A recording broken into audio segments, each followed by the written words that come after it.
सर्वसामान्यांच्या हक्काचा आवाज जागर जनस्थान।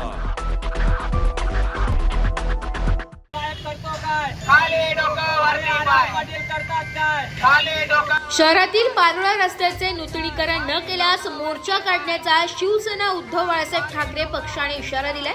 धुळे शहरातील पारोळा रस्त्याची गेल्या अनेक दिवसांपासून प्रचंड दुरवस्था झाली आहे। या रस्त्यावर मोठमोठे खड्डे पडल्याने लहान मोठ्या अपघातांच्या घटना घडत असतात। गेल्या काही दिवसांपूर्वी गणेशोत्सवाच्या पार्श्वभूमीवर रस्त्यावरील खड्डे तात्काळ बुजवण्यात यावी या मागणीसाठी शिवसेना उद्धव साहेब ठाकरे पक्षाच्या वतीने भजन आंदोलन करण्यात आले होते। मात्र त्यानंतर देखील रस्त्याची दुरवस्था कायम असून खड्डे चुकवत नागरिकांना या रस्त्यावरून वाटचाल करावी लागते।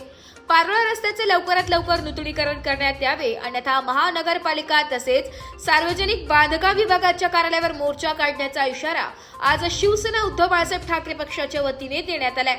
यावेळी रस्त्याच्या दुरुस्तीच्या मागणीसाठी शिवसेनेच्या वतीने आंदोलन करण्यात आले।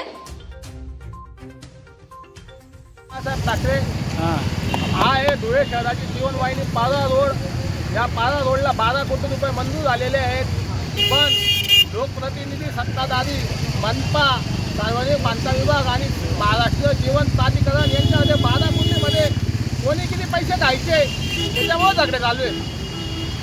शिवसेनेचं पाचव्यांदा आंदोलन आहे।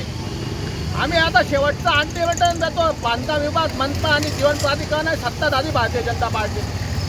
हा रस्त्यामुळे लोकांना प्रचंड प्रमाणात त्रास सहन करावा लागत आहे। लोकांच्या नाकातोंडात धूळ जातोय, व्यापाऱ्यांना गोरगरीब लोकांना व्यापार करायला प्रचंड प्रमाणात त्रास होतोय। जर तुम्ही या रस्त्याचं काम लवकरात लवकर चालू नाही केलं तर तुमच्या विरोधात कायदेशीर कारवाई करण्यात येईल आणि तुमच्यावर गुन्हा मोर्चा काढण्यात येईल। जागर जनस्थानसाठी प्रतिनिधी रूपक बिरारी, धुळे।